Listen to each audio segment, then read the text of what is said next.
اعوذ باللہ السمیع العلیم من الشیطان اللعین الرجیم بسم اللہ الرحمن الرحیم الحمد للہ علی ما انعم وَلَهُ الشُّكْرُ عَلَى مَا أَلْهَمَ وَالثَّنَاءُ بِمَا قَدَّمَ مِنْ عُمُومِ نِعَمٍ ابْتَدَأَهَا وَسُبُوغِ آلَاءٍ أَسْدَاهَا وَتَمَامِ مِنَنٍ وَالَاهَا وَالصَّلَاةُ وَالسَّلَامُ وَالتَّحِيَّةُ وَالْإِكْرَامُ عَلَى أَشْرَفِ النَّبِيِّينَ وَخَاتَمِ الْمُرْسَلِينَ سیدنا و نبینا و مولانا ابی القاسم المصطفیٰ محمد اللہم صلی علی محمد و اہل بیتہ الطیبین الطاہرین المعصومین المظلومین المنتجبین المنتخبین المیامین سیما بقیت اللہ فی الارضین روحی وارواح العالمین لتراب مقدمہ الفدہ واللعنۃ الدائمۃ الباقیۃ علی اعدائہم اجمعین من یوم ظلمہم الی قیام یوم الدین رب اشرح لی صدری ویسر لی امری واحلل عقدۃ من لسانی یفقہوا قولی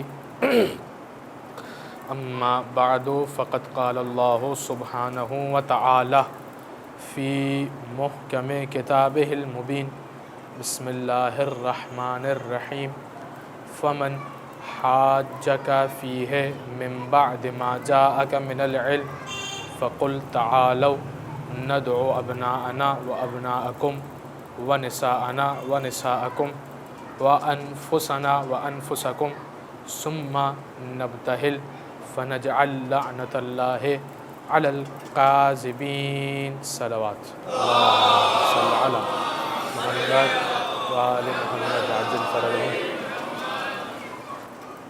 عشرہ محرم الحرام کے سلسلے کی یہ دوسری مجلس ہے جس کے اندر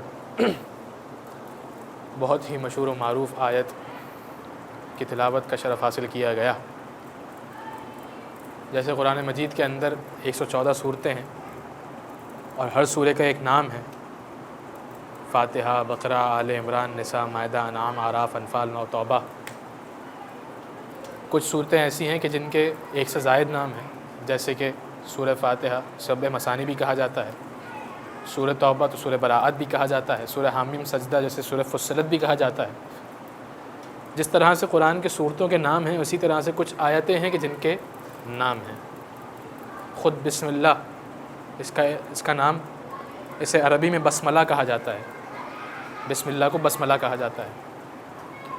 اس کے علاوہ اور بہت سی آیتیں ہیں کہ جن کا کوئی نہ کوئی نام ہمیں ملتا ہے۔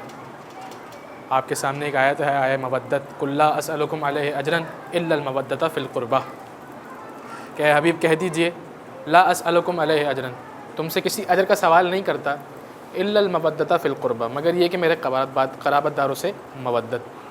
اس کے علاوہ بھی بہت ساری آیتیں ہیں جن کا کوئی نہ کوئی نام ہمیں ملتا ہے۔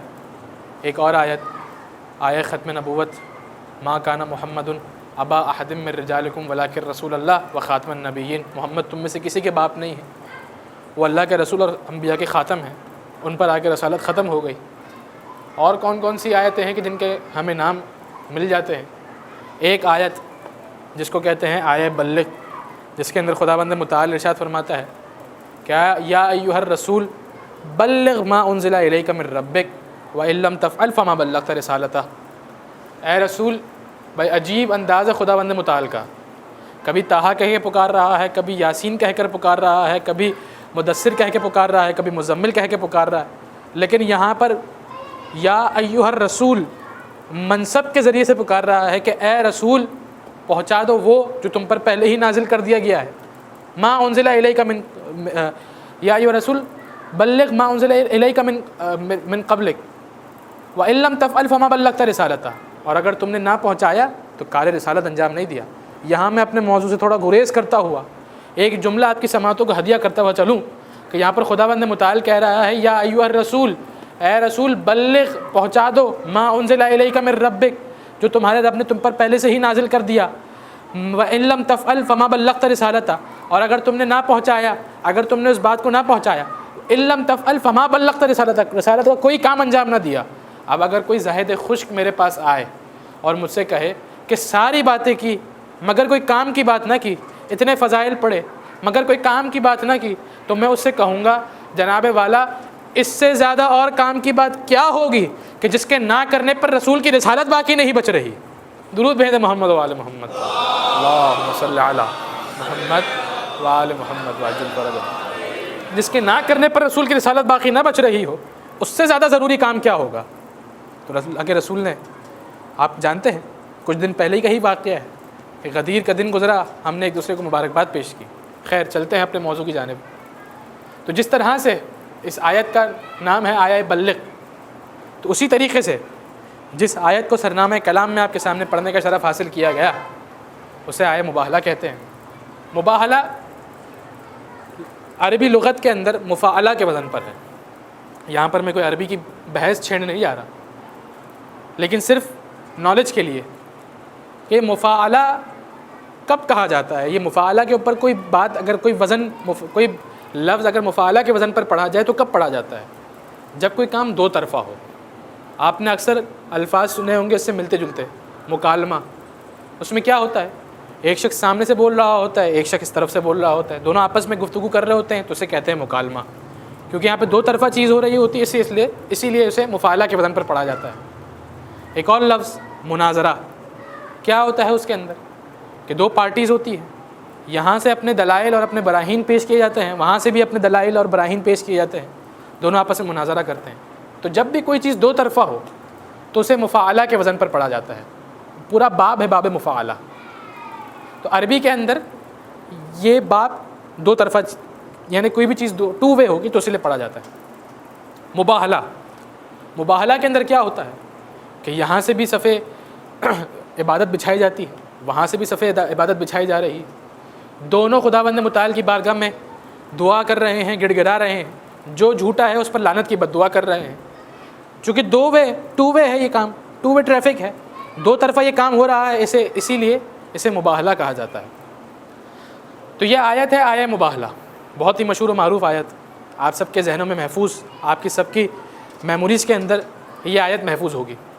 خداوند متعال فرما رہا ہے سورہ آل عمران کے اندر کہ یا ومن حاجک فیہ من بعد ما جاءک من العلم، اے رسول علم آ جانے کے بعد اگر کوئی کٹ حجتی کرے، کوئی زدم زدہ ہو، کوئی بحث برائے بحث کرے، فقل، تو تمہیں کچھ کرنے کی ضرورت نہیں ہے، بس کہہ دو تعالو، آ جاؤ، ندعو ابناءنا و ابناءکم، ہم اپنے بیٹوں کو بلاتے ہیں، تم اپنے بیٹوں کو بلاؤ، ونساءنا و نساءکم، ہم اپنی عورتوں کو بلاتے ہیں، تم اپنی عورتوں کو بلاؤ، وانفسنا و انفسکم، ہم جنہیں اپنی جان سمجھتے ہیں ہم بلاتے ہیں، تم جنہیں اپنی جان سمجھتے ہو تم بلاؤ، ہم جنہیں اپنا نفس سمجھتے ہیں ہم بلاتے ہیں، تم جنہیں اپنا نفس سمجھتے ہو تم بلاؤ۔ پھر کیا ہوگا؟ ثم نبتہل، پھر ہم مباہلہ کریں گے۔ مباہلے میں کیا ہوگا؟ فنجعل لعنۃ اللہ علی الکاذبین، صفے عبادت بچھائیں گے، جا نماز بچھائیں گے، اور جو جھوٹا ہوگا اس پر لعنت کی بد دعا کریں گے، خدا کی لعنت کی بد دعا کریں گے۔ یہ واقعہ کس طرح کب پیش آیا، اسی حوالے سے آج گفتگو ہوگی کہ یہ جو آیت نازل ہوئی ہے یہ کب نازل ہوئی، اس کے پیچھے بیک گراؤنڈ کیا ہے۔ آپ سب جانتے ہیں، پہلے درود بھیج محمد و آل محمد، اللہم صلی علی محمد و آل محمد۔ آپ سب جانتے ہیں کہ اللہ کے رسول کی زندگی کے اواخر میں، آخری کچھ سالوں کے اندر اللہ کے رسول نے مختلف ممالک کی طرف خطوط بھیجے جس میں اسلام کی طرف دعوت تھی۔ یمن کی طرف بھی ایک خط بھیجا گیا، ایران کی طرف بھی خط بھیجا گیا، اسی طریقے سے کچھ قوموں کی طرف بھی اللہ کے رسول نے خطوط روانہ کیے۔ اس میں سے ایک قوم تھی نصارہ نجران، نصارہ عیسائیوں کو کہتے ہیں۔ نجران اس علاقے کا نام ہے کہ جس میں وہ آباد تھے، یمن سے ملحق یہ علاقہ ہے، یمن کی بارڈر سے ملحق آج بھی وہ علاقہ موجود ہے، نجران کا علاقہ۔ وہاں پر اللہ کے رسول نے یہ دعوت اسلام روانہ کی۔ اب جب یہ دعوت اسلام ان تک پہنچی ہے تو ان کے قوم کے بزرگوں نے سب کو جمع کیا، اپنے لیڈروں کو جمع کیا، اپنے بزرگوں کو جمع کیا، اپنے پادریوں کو جمع کیا کیونکہ عیسائی تھے، اپنے علماء کو جمع کیا، اور جمع کرنے کے بعد میٹنگ کے اندر ایجنڈے کے طور پر اس خط کو رکھا گیا کہ اللہ کے رسول یعنی مسلمانوں کے رسول کی طرف سے خط آیا ہے جس میں اسلام کی دعوت دی گئی ہے، اور اب انہوں نے کہا ہے کہ ہم اسلام کی دعوت کو قبول کریں یا ہمارے کچھ سوالات ہوں تو ہم پیش کریں۔ تو جب یہ قوم کے افراد، کچھ نمائندہ افراد جو بیٹھے ہوئے تھے، انہوں نے پورا ہوم ورک کر لیا، تو اب ایک باقاعدہ ڈیلیگیشن، ایک وفد تشکیل دیا گیا کہ جسے مدینے کی طرف روانہ کیا گیا۔ یہ افراد مدینے پہنچے۔ مدینے پہنچنے کے بعد یہ افراد مہمان سرا میں آئے۔ یاد رکھیے گا کہ یہ جو افراد تھے یہ عیسائیوں کے پیشوا تھے، عیسائیوں کے علماء تھے۔ عیسائیوں کے علماء ہوتے ہیں راہب۔ راہب وہ ہوتا ہے کہ جو معاشرت یا زمانے میں لوگوں کے درمیان زندگی نہیں جیتا، وہ زندگی نہیں گزارتا، وہ عام زندگی نہیں گزارتا، وہ شادی نہیں کرتے، وہ معاشرت نہیں کرتے، لوگوں کے درمیان نہیں رہتے، وہ لوگ غاروں میں رہتے ہیں، عبادت کرتے ہیں۔ یہ خداوند متعال نے حالانکہ اس سے منع کیا ہے، لا رہبانیت فی الاسلام، کہ رہبانیت اسلام کے اندر نہیں ہے، اسے منع کیا گیا ہے، لیکن اس کے باوجود بھی ہم دیکھتے ہیں کہ کچھ افراد اسی طریقے سے اسی طرز عمل کے قائل ہیں۔ خیر، تو یہ راہب جو تھے یہ غاروں میں زندگی کیا کرتے تھے، یہ لوگ وہاں پر جیا کرتے تھے، یہ لوگ عبادت میں خدا میں مصروف رہتے تھے۔ ان کے مطابق نہ دنیاوی زندگی سے ان کو کوئی لگاؤ تھا، نہ صحیح کپڑے پہنا کرتے تھے، پھٹے پرانے کپڑے پہنتے تھے۔ تو اب جب یہ راہبین مدینے پہنچے ہیں، مہمان سرا میں پہنچے، مہمان سرا پہنچنے کے بعد اب چونکہ اللہ کے رسول نے دعوت دی ہے تو یہ سمجھ رہے ہیں کہ کیونکہ حکمران ہے، اور حکمران ہوگا تو ظاہر سی بات ہے اس کا عالی شان محل ہوگا۔ جب عالی شان محل ہوگا تو ہم اس پھٹے پرانے لباس میں جائیں گے تو یہ درباری ادب و آداب کی خلاف ورزی ہوگی، یہ پروٹوکول کی خلاف ورزی ہوگی۔ تو اب کیا جائے؟ انہوں نے کہا کہ چلو اب اس روحانیت والے لباس کو اتارو، قیمتی لباس پہنو، وہ سونے کا تاج پہنو، ذرا سونے کی انگوٹھیاں پہنو، ذرا سونے کے پٹکے وغیرہ پہنو، تاکہ درباری ادب و آداب کو ملحوظ خاطر رکھا جائے۔ تو انہوں نے اپنا روحانیت والا لباس اتارا اور وہ والا لباس پہن لیا۔ اب جب یہ راہبین کا، یہ عیسائی علماء کا قافلہ مدینہ کی مسجد کے پاس پہنچا ہے، مسجد نبوی کے پاس پہنچا ہے، تو اللہ کے رسول تشریف فرما ہے۔ اللہ کے رسول کہاں تشریف فرما ہے؟ مسجد النبوی کے اندر۔ اچھا، یہاں پر ایک اور سوال بھی ہمارے ذہنوں میں آتا ہے کہ ہم سنتے ہیں کہ غیر مسلموں کا مسجدوں میں داخل ہونا ممنوع ہے، تو یہ عیسائی کس طرح سے مسجد نبوی میں داخل ہو رہے ہیں؟ اس کا آسان سا جواب اتنا ہے کہ دیکھیے کہ سارے احکام شریعت ایک ہی وقت میں نازل نہیں ہو گئے تھے، بلکہ پے در پے ایک کے بعد ایک نازل ہو رہے تھے۔ جس طرح سے شراب کی حرمت کا فتویٰ پہلے دن ہی نہیں آ گیا تھا، کچھ عرصے بعد آیا تھا، اسی طریقے سے مسجدوں میں غیر مسلموں کے داخلے کی ممانعت یہ بہت بعد میں وارد ہوئی ہے۔ تو یہ افراد جب مسجد نبوی پہنچے ہیں تو اللہ کے رسول ان کے انتظار کر رہے ہیں۔ کہاں انتظار کر رہے ہیں؟ آج بھی جو مسجد نبوی کے اندر ہم جاتے ہیں تو وہاں پر ایک ستون ہے جس کو کہتے ہیں اسطوانۃ الوفود۔ دیکھیے مسجد نبوی جو تھی مسجد نبوی فقط مسجد کا کام نہیں کر رہی تھی، وہ پورا ہیڈ کوارٹرز تھا، اللہ کے رسول کا آفس تھا۔ اللہ کے رسول لوگوں سے ملاقات وہیں پر کیا کرتے تھے، میٹنگز جو کال ہوتی تھی وہیں پہ ہوتی تھی، ساری منصوبہ بندی اگر جنگ کی کوئی ہو رہی ہے تو وہیں پہ ہو رہی ہے۔ تو اسی طریقے سے اللہ کے رسول اسطوانۃ الوفود پر ان کا انتظار کر رہے ہیں۔ آج بھی وہاں پر وہ ستون موجود ہے اور اس پر لکھا ہوا ہے اسطوانۃ الوفود۔ تو اللہ کے رسول وہاں پہ انتظار کر رہے ہیں۔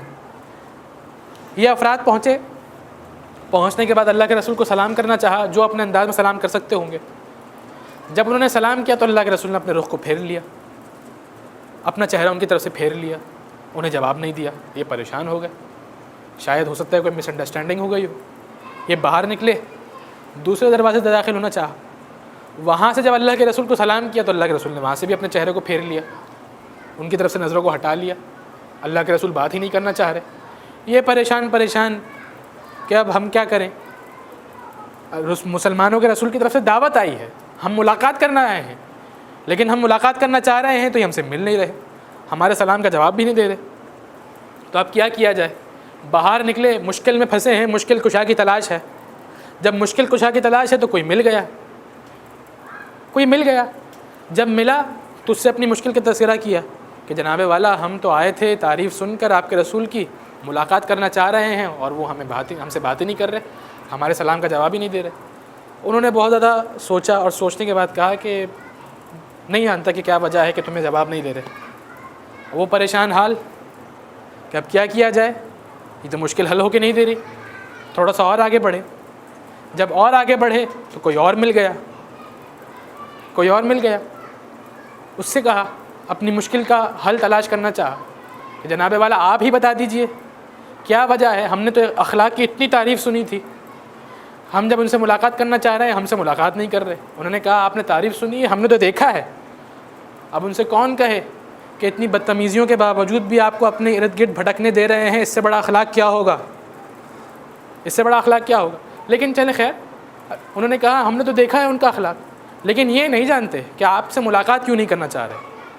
تو اب پریشان ہو کر انہوں نے کہا کہ کوئی مشکل کشا ہے جو ہماری مشکل حل کرے، کوئی ہے مشکل کشا جو ہماری مشکل حل کرے۔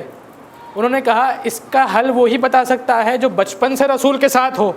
وہ دیکھیں علی آ رہے ہیں، یہ بچپن سے اللہ کے رسول کے ساتھ ہیں، یہ آپ کی مشکل کو حل کریں گے۔ بس عزیزو میں کہوں گا کیا مقدر پایا ہے، جب تک 2 سے 3 بار ٹھوکر نہ کھا لی راہ راست پر نہ آئے۔ درود بھیجیں محمد و آل محمد، اللہم صلی علی محمد و آل محمد۔ تو بس پہنچے مولا کے حضور اور کہنے لگے کہ ہم نے سنا ہے کہ آپ بچپن سے رسول کے ساتھ، تو ذرا ہماری مشکل حل کر دیجئے۔ تو انہوں نے کہا بتائیے کیا مشکل ہے؟ کہا ہمارے پاس یہ دعوت نامہ ہے، ہم آپ کے رسول سے ملاقات کرنا چاہ رہے ہیں، وہ ہم سے ملاقات کرنے کے لیے تیار نہیں، ہمارے سلام کا جواب نہیں دے رہے، کیا وجہ ہے؟ تو مولا نے ان پر اوپر سے لے کر نیچے تک نظر ڈالی، اور نظر ڈالنے کے بعد ایک سوال کیا، کیا اسی حلیے میں گئے تھے؟ انہوں نے کہا جی ہم اسی حلیے میں گئے تھے۔ یعنی وہ اپنے ذوم میں سمجھ رہے تھے کہ ہم نے کسی درباری ادب و ادا کی خلاف ورزی نہیں کی، ہم نے پروٹوکول کی خلاف ورزی نہیں کی ہے۔ مولا نے کہا کہ دیکھو تم رہبانیت کے قائل ہو، تم راہب ہو، تمہارا یہ دعویٰ ہے کہ ہمیں دنیا سے کوئی لگاؤ نہیں ہے۔ جب تمہیں دنیا سے کوئی لگاؤ نہیں ہے تو تم پھٹے پرانے کپڑے پہنتے ہو، اب جب تم اس لباس میں جاؤ گے تو اللہ کے رسول تم سے کیوں ملیں گے؟ تمہارا اپنا دعویٰ، تمہارا دعویٰ کوئی اسٹینس بچتا نہیں ہے، کوئی تمہارے دعوے کی کوئی ویلیو نہیں رہے گی۔ دیکھو جس کپڑوں کو تم عموماً پہنتے ہو، روٹین کا جو لباس ہے اسے پہن کر جاؤ، پھر دیکھو۔ وہ واپس مہمان سرا آئے، اپنے لباس کو تبدیل کیا، وہی روحانیت والا لباس پہنا، پھٹا پرانا لباس پہنا، اور اب جب مسجد نبوی گئے ہیں تو کہاں وہ عالم کہ اللہ کے رسول دیکھنا گوارا نہیں کر رہے تھے، اور کہاں یہ عالم کہ کھڑے ہو کر استقبال کیا، گلے سے لگایا، کہنے لگے کہ میرے بھائی عیسیٰ کے ماننے والے آؤ بیٹھو، ہم بات کرتے ہیں، مل کر بات کرتے ہیں۔ بس عزیزان محترم، یہاں سے انہوں نے سوالات شروع کیے، اور وہاں خداوند متعال کا یہ رسول جوابات کے انتظار میں ہے کہ اللہ وحی نازل کرے اور اللہ کے رسول جوابات کی صورت میں اس وحی کو پڑھ کے سنا دے۔ سورہ آل عمران کا ایک بہت بڑا پارٹ اسی حوالے سے ہمیں ملتا ہے۔ ساری باتیں ہو گئیں، مگر بات یہاں پہ آ کر رک گئی کہ حضرت عیسیٰ کے حوالے سے آپ لوگوں کا کیا خیال ہے؟ تو خداوند متعال نے اس کا صاف و شفاف جواب دے دیا کہ ان مثل عیسیٰ عند اللہ کمثل آدم، کہ تم عیسیٰ کے حوالے سے پوچھتے ہو، عیسیٰ کے حوالے سے یہ مانتے ہو کہ عیسیٰ اللہ کے بیٹے تھے، کیوں؟ کیونکہ ان کا کوئی باپ نہیں تھا۔ تو آدم کے بارے میں کیا خیال ہے؟ نہ آدم کا باپ ہے نہ آدم کی ماں ہے۔ تو خداوند متعال نے جواب دیا، لیکن جب ہونا یہ چاہیے تھا کہ آپ تسلیم ہو جاتے، اتنا کیٹیگوریکل جواب آ گیا، اس کے بعد کوئی سوال بنتا ہی نہیں، لیکن مانے نہیں تو اب کیا جائے؟ جزیہ دیں، جزیہ بھی نہیں دیں گے، تلوار چلائی جائے، نہیں تلوار بھی نہیں چلائیں گے، تو اب کیا جائے؟ اب خداوند متعال کی وہ آیت نازل ہوئی کہ فمن حاجک فیہ من بعد ما جاءک من العلم، کہ اے رسول علم آ جانے کے بعد کوئی کٹ حجتی کرے، کوئی ضد برائے ضد کرے، کوئی بحثم بحثہ ہو، تو پھر کیا جائے؟ فقل، تو کہہ دو تعالوا ندعو ابناءنا وابناءکم، آ جاؤ، ندعو ابناءنا وابناءکم، ہم اپنے بیٹوں کو آواز دیتے ہیں، تم اپنے بیٹوں کو آواز دو، ونساءنا ونساءکم، ہم اپنی عورتوں کو آواز دیتے ہیں، تم اپنی عورتوں کو آواز دو، وانفسنا وانفسکم، ہم جنہیں اپنی جان سمجھتے ہیں ہم آواز دیتے ہیں، تم جنہیں اپنی جان سمجھتے ہو تم آواز دو، ثم نبتہل فنجعل لعنۃ اللہ علی الکاذبین، پھر ہم مباہلہ کریں گے اور جو جھوٹا ہوگا اس پر خدا کی لعنت کی بد دعا کریں گے۔ یہ آیت صراحتاً بتا رہی ہے کہ قرآن کافی نہیں ہے، جب دین پر مشکل پڑے اور قرآن بھی کافی نہ ہو تو یہ اہل بیت آتے ہیں دین کو بچانے کے لیے۔ درود بھیج محمد و آل محمد پر، اللہم صلی علی محمد و آل محمد۔ جب دین پر بات آئے گی تو یہ اہل بیت آئیں گے اور دین کو بچائیں گے۔ اب اس کے بعد جب یہ آیت نازل ہوئی تو اب وہ واقعہ پورا جو آپ حدیث قصہ کی شکل میں سنتے ہیں اس کی ڈیٹیلز انشاءاللہ اگلی مجلسوں میں، لیکن وہ مورخین یہ کہتے ہیں کہ وہ جو واقعہ تھا وہ کئی مرتبہ پیش آیا، لیکن ایک واقعہ، ایک جو مرتبہ یعنی ایک جو اس واقعے کے یعنی رونما ہونے کی جو بات ہے وہ یہاں پر کہ اللہ کے رسول پریشانی کے عالم میں، خداوند متعال نے کہا ہے کہ ابنا انا کی منزل پر کسی کو لے جانا ہے، نساء انا کی منزل پر لے جانا ہے، انفسنا کی منزل پر کسی کو لے جانا ہے، تو وہ کون ہے کہ جسے اپنا انا بنا کر لے جاؤں؟ کون ہے جسے نساء انا بنا کر لے جاؤں؟ کون ہے جسے انفسنا بنا کر لے جاؤں؟ تو اللہ کے رسول چلے ہیں خانہ جناب سیدہ کی جانب، اور اب پانچوں کو ایک ساتھ چادر میں جمع کرنے کے بعد پھر خداوند متعال کے رسول نے ہاتھوں کو بلند کر کے کہا اللہم ان ہؤلاء اہل بیتی، یہ ہیں میرے گھر والے، وخاصتی وحامتی، یہ ہیں میرے خاص الخاص، یہ ہیں میرے حمایت کرنے والے۔ اور پھر جیسے گویا خداوند اللہ کے رسول مہر لینا چاہ رہے ہوں کہ مالک مجھے جو سمجھ میں آیا وہ یہ تھا کہ یہ جو حسن حسین بیٹھے ہیں یہ ابنا انا ہے، یہ فاطمہ یہ نساء انا ہے، یہ حیدر کرار ہے، یہ انفسنا ہے، اور خداوند متعال نے اس طرح سے اس پر مہر لگائی کہ جبریل کے ذریعے سے وہ آیت نازل کر دی کہ انما یرید اللہ لیذھب عنکم الرجس اہل البیت ویطہرکم تطہیرا۔ اللہم صلی علی محمد وآل محمد۔ تو خداوند متعال کی طرف سے یہ سیل آئی ہے، یہ اپروول آئی ہے کہ یہ پانچ، یہ جو چار تمہارے ساتھ موجود ہیں یہی ہے تمہارے ابنا آنا، یہی ہے تمہارے نساء آنا، اور یہی ہے تمہارے انفسنا۔ بس عزیزان محترم، خداوند متعال کی طرف سے اپروول آ گیا، اور اب اللہ کے رسول اسی ترتیب کے ساتھ جیسے کہ آیت میں آیا ہے ابنا آنا کی منزل پر حسنین کو لیے ہوئے، نساء آنا کی منزل پر فاطمہ زہرا ہیں کہ جو رسول اللہ کے رسول کے پیچھے کھڑی ہیں، انفسنا کی منزل پر مولائے کائنات ہیں کہ جو فاطمہ زہرا کے پیچھے ہیں۔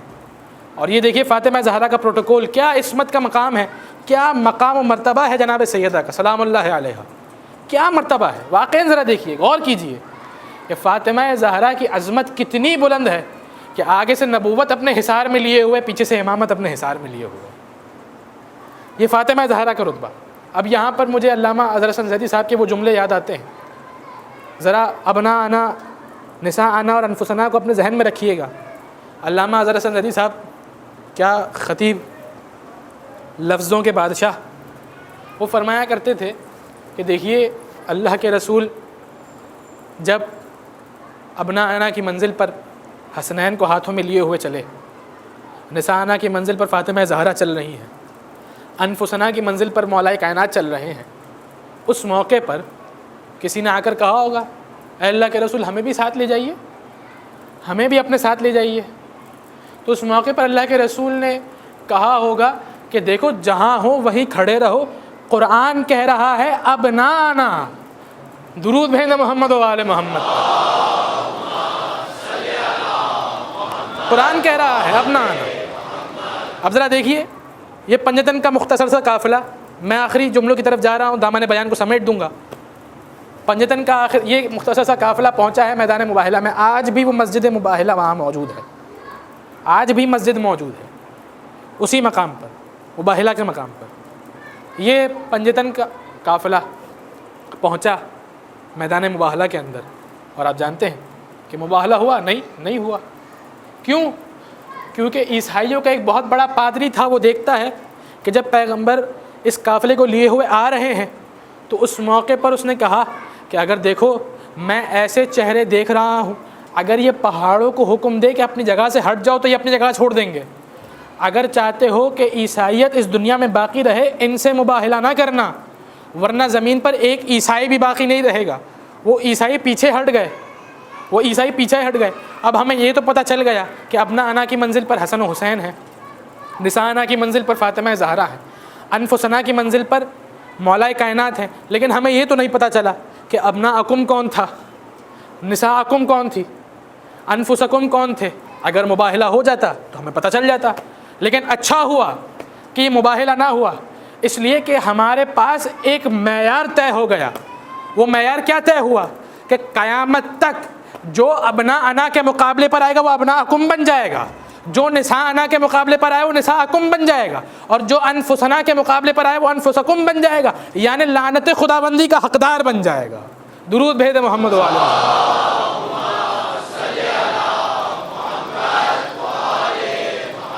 بس عزیزان محترم, 2 محرم وہ قافلہ جو 28 رجب کو چلا تھا اپنی منزل مقصود تک پہنچ چکا ہے. حسین کا راہوار رک چکا, حسین کا راہوار اب آگے نہیں بڑھتا. عباس آگے آئے, کہنے لگے مولا ہو سکتا ہے یہ راہوار تھک چکا ہو, یہ گھوڑا تھک چکا ہو, اسے تبدیل کر لیتے ہیں. روایات میں آیا ہے کہ 7 مرتبہ گھوڑوں کو تبدیل کیا گیا مگر ایک گھوڑا بھی اپنی جگہ سے آگے نہیں بڑھا. حسین سمجھ گئے کہ میں کہاں آ گیا, حسین جانتے ہیں کہ میں کہاں ہوں. کہا عباس ذرا قریب کی بستی کے کچھ افراد کو میرے پاس بلا کے لاؤ. عباس چلے ہیں, بنی اسد کے افراد کو بلا کر لائے. بنی اسد کے لوگ ہاتھوں کو جوڑے ہوئے کھڑے ہیں اور کہہ رہے ہیں اے مولا بتائیے کیا حکم ہے, کیا خدمت کی جائے آپ کی. حسین کہتے ہیں اے بنی اسد والو ذرا مجھے اتنا بتاؤ اس جگہ کا نام کیا ہے, اس جگہ کا نام کیا ہے. کسی نے کہا یقال لہا نینوا, اے مولا اسے نینوا کہتے ہیں. کسی نے کہا یقال لہا غازریہ, اے مولا اسے غازریہ کہتے ہیں. کسی نے بڑا سوچنے کے بعد کہا اسے شط فرات کہتے ہیں. آپ جانتے ہیں نا حسین کس نام کی تلاش میں ہے, حسین کس نام کی تلاش میں ہے. حسین نے کہا نہیں اس کا کوئی اور نام بھی ہے. سب نے بہت سوچا, سوچنے کے بعد کہنے لگے مولا ہمیں تو کوئی نام یاد نہیں آتا.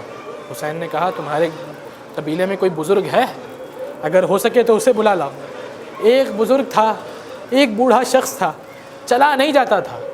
لوگ اسے اٹھا کر لائے, اپنے ہاتھوں کو جوڑ کر کہنے لگا مولا خدمت کے لیے حاضر ہوں, بتائیے کیا حکم ہے. کہا یہ سارے نام تمہارے افراد نے بتائے, اس کے علاوہ کوئی اور نام ہے. اس نے بہت سوچا, سوچتے ہوئے اس نے کہا یقال لہا کرب و بلا, اے مولا اس کا نام کرب و بلا ہے. جیسے ہی مولا نے یہ نام سنا نا, مولا نے کہا ارض و کرب و بلا, ہاں یہی کرب و بلا ہے, یہیں پر میری ہتک حزمت ہوگی, یہیں پر میرے بچوں کو پیاسا شبہ کیا جائے گا, یہیں پر میرا خون بہایا جائے گا. اے عباس یہاں پر خیموں کو نصب کرو, یہیں پر ہم رہیں گے. عزیزوں جب خیموں کو نصب کیا گیا نا, ثانیہ زہرا خیمے میں گئی اور کچھ دیر بعد ثانیہ زہرا نے کسی کے رونے کی آواز سنی. جب رونے کی آواز سنی نا کلیجہ پھٹنے لگا. کہا اماں فضہ ذرا بھیا کو میرے پاس بلانا. فضہ گئی, کہا شہزادے بی بی نے آپ کو یاد کیا ہے. حسین خیمے میں آئے, کہا زینب کہو کیا کام ہے, میں اس وقت بنی اسد کے لوگوں سے گفتگو میں مصروف ہوں. زینب نے کہا بھیا اے بھیا ایسا نہیں ہو سکتا, کچھ آگے ہم اپنے خیموں کو نصب کریں, یہاں میرا جی گھبرا رہا ہے, یہاں میرا کلیجہ پھٹ رہا ہے. ارے جب سے میں اس خیمے میں آئی ہوں مجھے کسی بی بی کے رونے کی آوازیں آ رہی ہیں. بس عزیزو حسین نے سنا اور کہنے لگے اے زینب پہچان نہ سکی, یہ میری ماں فاطمہ زہرا ہے جو اب میرے مدینے سے میرے ساتھ چلی ہے, ابھی سے مجھ پر گریا کر رہی ہے. واہ حسینہ واہ حسینہ.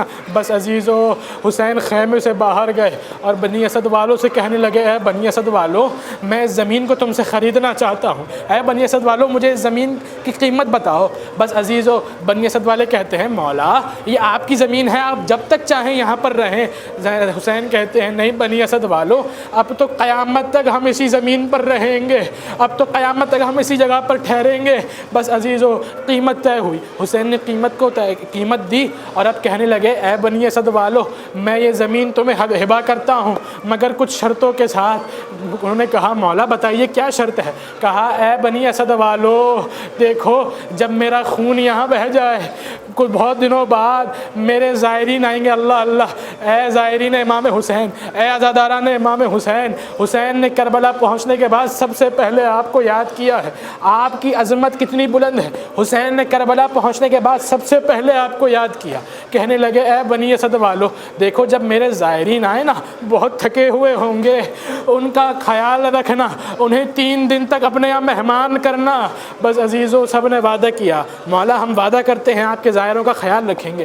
بس عزیزو دوسری شرط حسین نے کہی اے بنی اسد والو دیکھو جب یہ فوج بے حیا ہمیں شہید کر چکے اور یہاں سے جانے لگے نا، دیکھو ہمارے لاشوں کو دفنا دینا، ہم سے وعدہ کرو ہمارے لاشوں کو دفنا دو گے، بے غور و کفن نہیں رہنے دو گے۔ سب نے وعدہ کیا مولا ہم وعدہ کرتے ہیں ہم آپ کے لاشوں کو دفنا دیں گے۔